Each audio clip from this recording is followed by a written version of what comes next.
ready? Okay. How many of you guys know somebody who cannot drive in Wichita? Or, how many of you guys know somebody who shouldn't drive in Wichita? Exactly. Okay, as a mother of two young drivers, me and my husband made sure that our kids had to have driver's ed before they were able to get driver's licenses. And my oldest one took it at Chaparral, my youngest one took it through the Topeka Driving School in Wichita. And what I'd like to tell you today is that taking a driver's education class in a metro area is better than taking it in a rural community. First of all, I believe that taking driver's ed is an essential part of a new driving experience. All of us have kids, you know. Some of us have the older kids, some of us have the younger kids, but a lot of us around here may have kids that are getting ready to start driving, or want to have a driver's license. And you're in that point in your life where you're just saying, Mom, can I drive? Or Mom, please, can I drive? Or something close to that.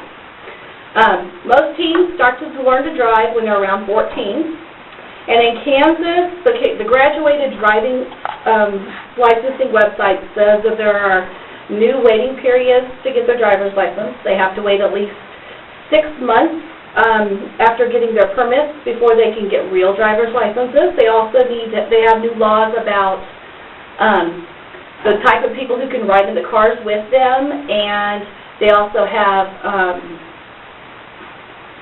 they have to have 50 hours of driving, instructed driving with a parent or a legal guardian. There are also curfew rules and passenger rules that the teenagers must adhere to.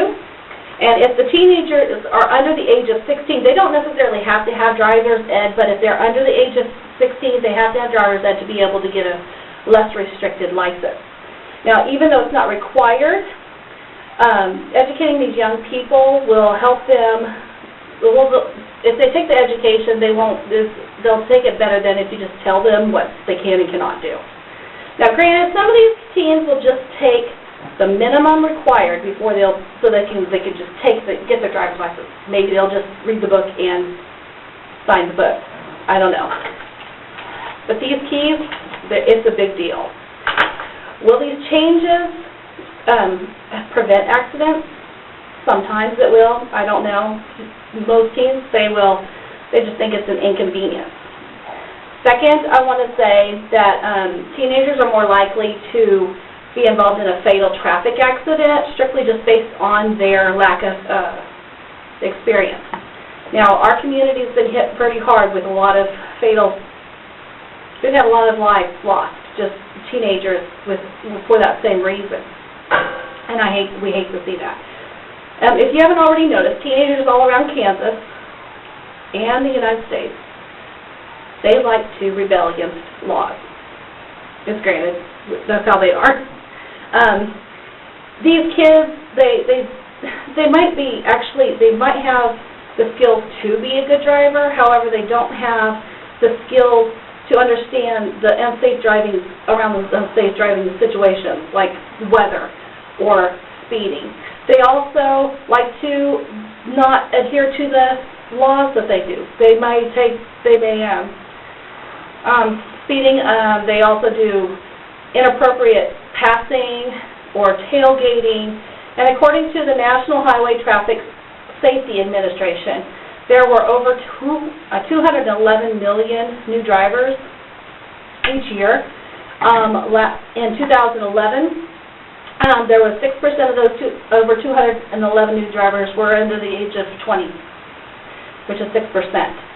Those in that same year, 1,987 teenagers died in car accidents because of their inexperiences, and another 180,000 young adults or young teens were hurt. You know, they had injuries. According to the Insurance Institute for Highway Safety, beginner drivers more likely to engage in risky behavior, like I said before, speeding, passing inappropriately, tailgating, and driving without safety belts. At the same time, they're the least able to cope with hazardous when hazardous conditions arise. And it's apparent that the blatant disregard of these laws that they have, it makes it even worse for these kids. Plus, with technology even more, you got your cell phones, they got cell phones going off, they got too many other distractions that they can have as well. Now, because of the lack of experience, and the teens underestimating how speeding actually impedes the way that their reaction time is, it just makes it a little difficult for those kids. Now, we as parents also have that responsibility to give our kids the best opportunity to help them help prevent these tragedies with proper education. Now, what I would like to tell you guys, finally, is that learning to drive is just a rite of passage for a lot of people. Now I know driver's ed is usually, it is offered in the summer through Chaparral. However, there is a big difference when you learn how to drive in a rural community and when you learn how to drive in a metro area. There is advantages through the one at Chaparral. Students are supporting their school system.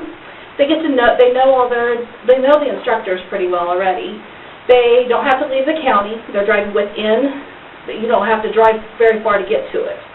Another disadvantage, though, is that they learn to drive in the small area, and they have their peers in the car with them, and it's only offered in the summertime, which is usually during harvest, and a lot of our kids are either are farmers or maybe summer camp or family vacation time. Another thing is that they also have 2 or 3 other kids in the car with them when they're driving, and this can be a distraction, or even worse, those peers often will make fun of the kids for their bad driving while they're learning. And that doesn't always just happen just then. It happens later. They'll tease them the whole year round. Now, by taking driver's ed and in Wichita instead, because it's a bigger area, they have a huge advantage because the driver's ed is offered year-round at many of the places. So you can take your driver's ed in February or March or April or June. It's up to you. It's easier to schedule it around parents' schedule. The teenager also gets one-on-one time. When my son took it, it was just one person in the car, the driver and the instructor. So there's no distractions or having to trying to make sure you're doing things certain ways because you got other kids in the car. It was really nice to be able to have that scheduling time around my time because I could go do my shopping while he was getting his driver's ed thing done. Or, it was very convenient for the parent, which I thought was really great. So, through the Kennedy Driving School in Wichita, the teenager, like I said, the teenager is taught one-on-one, and it eliminates that embarrassment of having the peers in the car with them. The instructor also can concentrate more on the teenager's reactions than having to deal with other kids in the car. Another advantage is learning to drive in a metro area. The student learns to merge into traffic with the on like Kellogg or on 235, or so they get to go through all those with the traffic there. There's a big difference between being able to drive in Wichita and being able to drive in Harper County. My belief is that you can if you learn to drive in Wichita, you can drive anywhere in this area, but learning to drive in a small town, you can't necessarily drive up there. There are a few disadvantages, though. You are having to drive over an hour to get there. And it does cost just a little bit more for people to do that, but I do think that the advantages of learning that defensive driving skills is way outweighs the disadvantages. Now, remember what I asked you at the very beginning. How many of you guys know someone who shouldn't drive or can't drive? They refuse to drive because it's too much for them. I think I'm positive that you'll agree with me that a driver's education class in a metro area is a better choice than taking it in a rural community. Students are taught one-on-one. It is more convenient for the parents to get them because it's scheduled around their time, and it's offered throughout the year as well. And most important, that teenager gets to learn those defensive driving skills that they don't always get when they go driving to Wichita and back, and that's it. As a mom, it is our responsibility to give these kids the best opportunity to learn, and let's just give them those skills and make sure that that our streets are just a little bit more safer. Okay, don't turn it off yet. I'll take it. I have to approve. Okay, I have to approve my people. Are we able to ask any questions? If you want to ask questions, I'll let you know. I need to do this. Okay, I've got 1, 2, 3, 4, 5 people. Thank you.